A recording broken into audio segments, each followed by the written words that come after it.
shall rise to thee. Holy, holy, holy, merciful and mighty, God in three persons, blessed Trinity. Holy, holy, holy, all the saints adore thee, casting down their golden crowns around the glass. Encore une fois, mes chers amis, bonjour. Et cette semaine encore, j'ai le plaisir de me retrouver devant votre écran pour vous présenter la méditation de la semaine. Comme je vous ai promis la semaine dernière, j'allais vous parler des bienfaits procurés par la parole de Dieu.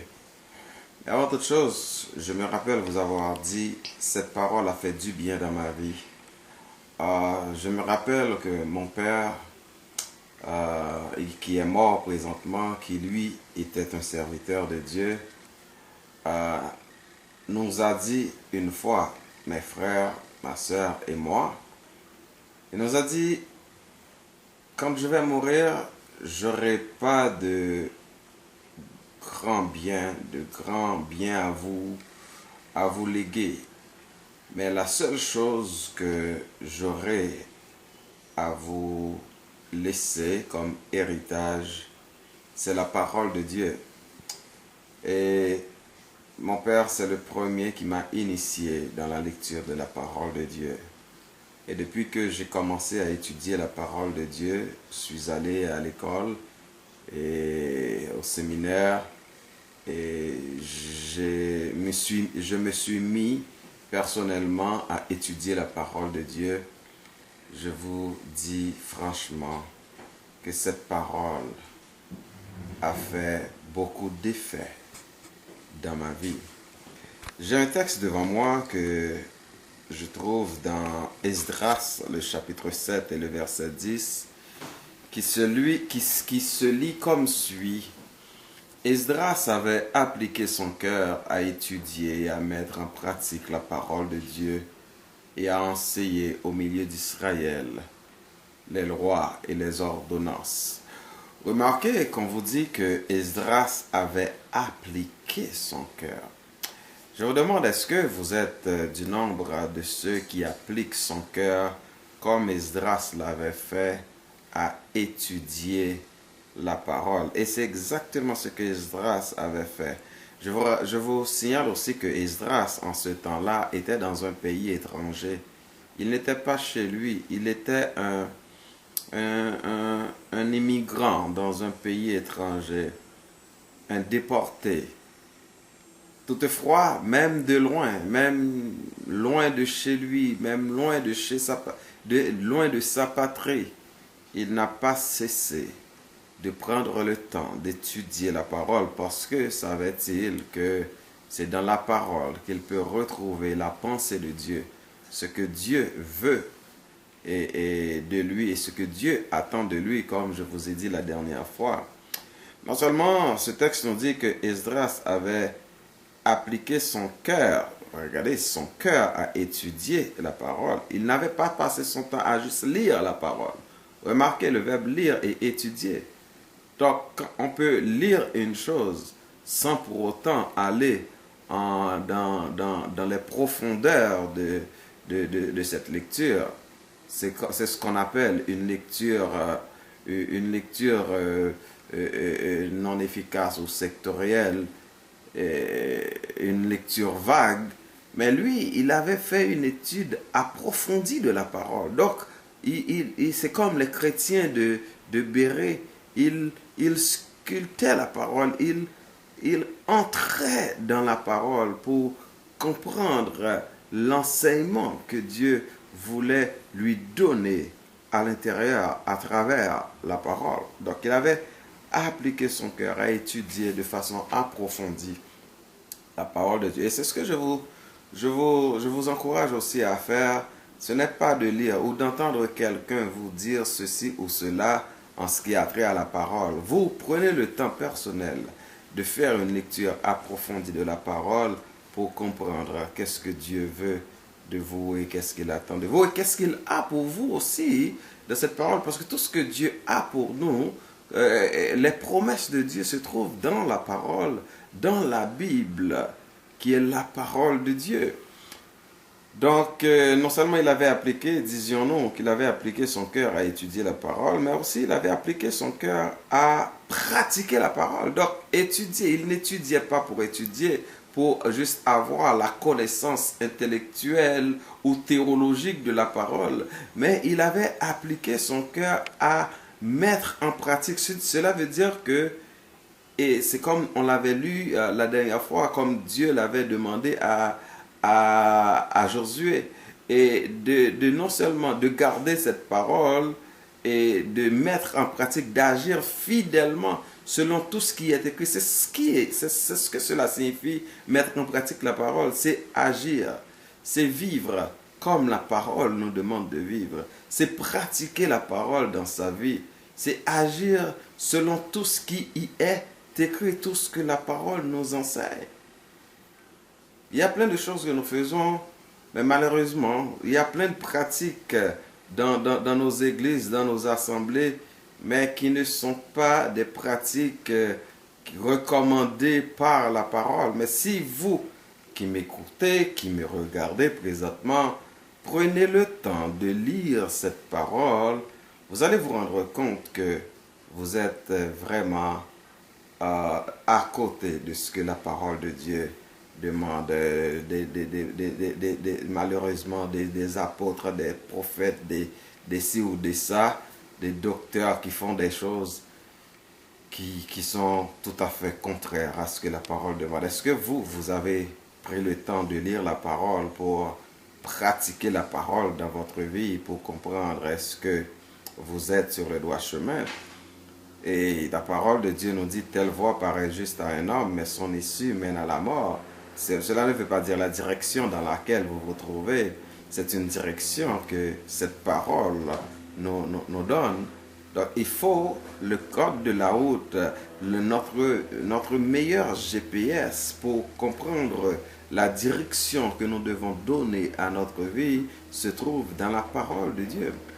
Et la troisième chose que nous regardons dans ce texte, c'est qu'on nous dit non seulement il avait appliqué son cœur à étudier la parole de façon approfondie, il avait appliqué son cœur à mettre en pratique, c'est-à-dire à vivre selon tout ce qui est écrit dans la parole. Mais il avait aussi appliqué son cœur à enseigner cette parole. Donc nous avons cette responsabilité à vous enseigner droitement la parole de Dieu, à vous dire exactement ce que la parole de Dieu nous dit. Je n'ai pas à vous dire, et non seulement j'ai cette responsabilité de vous enseigner droitement ce que la parole de Dieu dit, mais j'ai aussi cette responsabilité de vous diriger dans cette parole pour que vous puissiez voir, pour que vous puissiez vous rendre compte de par vous-même que ce que j'ai dit est vraiment dans cette parole. Voilà pourquoi tout ce que j'ai fait, toutes les références que je vais vous donner, je ne vais pas vous donner des références d'un auteur ou peut-être ça peut arriver que je fasse une citation de quelqu'un, mais toutes les références importantes que je vais vous donner se trouvent dans cette parole qui est la parole de Dieu. Parce que ma responsabilité, c'est de vous enseigner la parole.